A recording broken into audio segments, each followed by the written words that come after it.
आज हम 2026 में सांस ले रहे हैं, लेकिन क्या आपने महसूस किया है कि दुनिया कुछ अलग दिशा में जा रही है? तो आपको लगेगा कि कुछ तो बहुत गलत हो रहा है। महाशक्तियां आपस में उलझ रही हैं, मौसम अपना भयानक रूप दिखा रहा है और इंसान अजीब सी बेचैनी में है। क्या ये सिर्फ संयोग है या सदियों पहले इसका संकेत दिया गया था? आज से 600 साल पहले उड़ीसा के एक महान संत अच्युतानंद दास जी ने ताड़ के पत्तों पर एक ग्रंथ लिखा था, भविष्यमालिका। इस ग्रंथ में स्पष्ट लिखा था कि जब कलयुग का अंत करीब होगा तब दुनिया कैसी दिखेगी।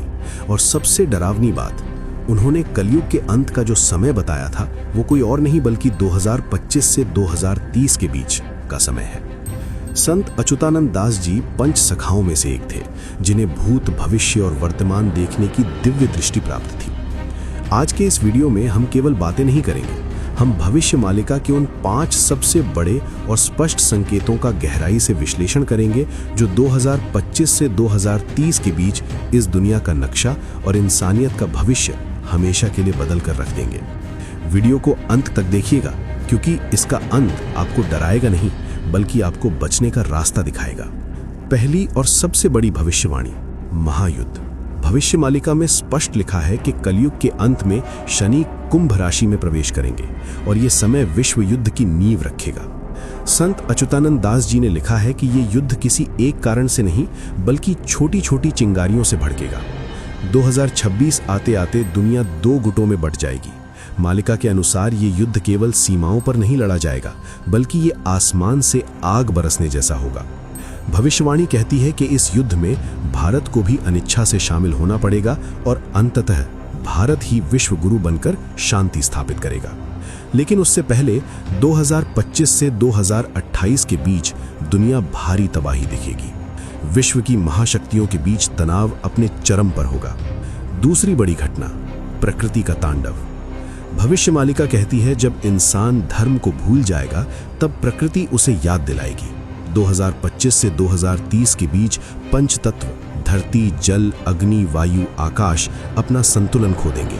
भविष्यवाणी के अनुसार भूकंप धरती बार बार कांपेगी। मालिका में संकेत है कि समुद्र का जल स्तर बढ़ेगा और उड़ीसा के जगन्नाथपुरी मंदिर की 22वीं सीढ़ी तक पानी आ जाएगा। विचित्र मौसम, जहां कभी बारिश नहीं होती थी वहां बाढ़ आएगी और जहां नदियां थीं वहां सूखा पड़ेगा। दिन छोटा होना एक बहुत ही रहस्यमयी भविष्यवाणी है कि समय अपनी गति बढ़ा देगा। आपको महसूस होगा कि दिन और रात बहुत जल्दी बीत रहे हैं। भविष्यमालिका कहती है कि सूर्य की दिशा और व्यवहार में भी बदलाव देखने को मिलेगा, जिससे भीषण गर्मी और अज्ञात बीमारियां फैलेंगी। तीसरी घटना बेहद डरावनी है, जिसे मालिका में अंधकार का समय कहा गया है। वैज्ञानिक आज सौर तूफान की बात कर रहे हैं, लेकिन भविष्यमालिका में सदियों पहले लिख दिया था कि एक समय ऐसा आएगा जब आसमान से आग बरसेगी और पूरी दुनिया में अंधेरा छा जाएगा।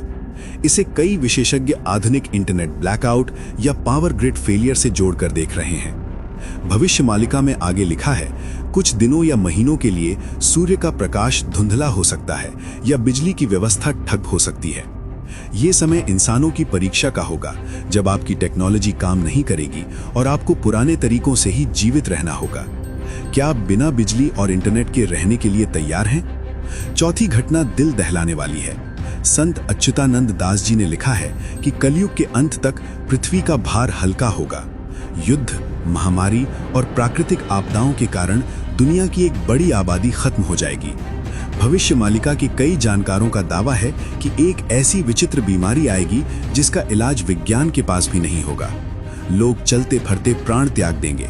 शब्द थोड़े कठोर हैं, लेकिन भविष्यवाणी में भारी जनहानि का संकेत मिलता है, जिससे जनसंख्या में भारी गिरावट का संकेत है। लेकिन डरिए नहीं, क्योंकि इसी विनाश में सृजन का बीज भी छिपा है। ये सतयुग की स्थापना का पहला संकेत होगा। 5वीं और सबसे महत्वपूर्ण घटना, उम्मीद की किरण। तमाम विनाश के बीच 2025 से 2030 का समय भारत के विश्व गुरु बनने का समय होगा। भविष्यमालिका के अनुसार भगवान जगन्नाथ ही कल के रूप में प्रकट होंगे। ये अवतार किसी राजा या नेता के रूप में नहीं बल्कि मानवीय चेतना के रूप में भी हो सकता है। भविष्यवाणी कहती है कि भारत दुनिया को आध्यात्मिक मार्ग दिखाएगा। जो लोग सत्य, धर्म और न्याय के रास्ते पर चलेंगे, केवल वे ही इस विनाशकारी समय को पार कर पाएंगे। इसे संगम युग कहा गया है, कलयुग का अंत और सतयुग का आरंभ। 2030 तक एक नई सभ्यता की नींव रखी जाएगी, जो भौतिक सुखों पर नहीं बल्कि आध्यात्मिक शांति पर आधारित होगी।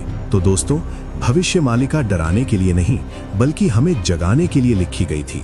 2025 से 2030 का समय परीक्षा का समय है, इसीलिए प्रकृति का सम्मान करें, धर्म के रास्ते पर चलें, ईश्वर पर विश्वास रखें। संत अच्युतानंद दास जी कहते हैं कि जो भक्त नाम जाप करेगा और सात्विक जीवन जिएगा, उसे इस प्रलय में भी आंच नहीं आएगी।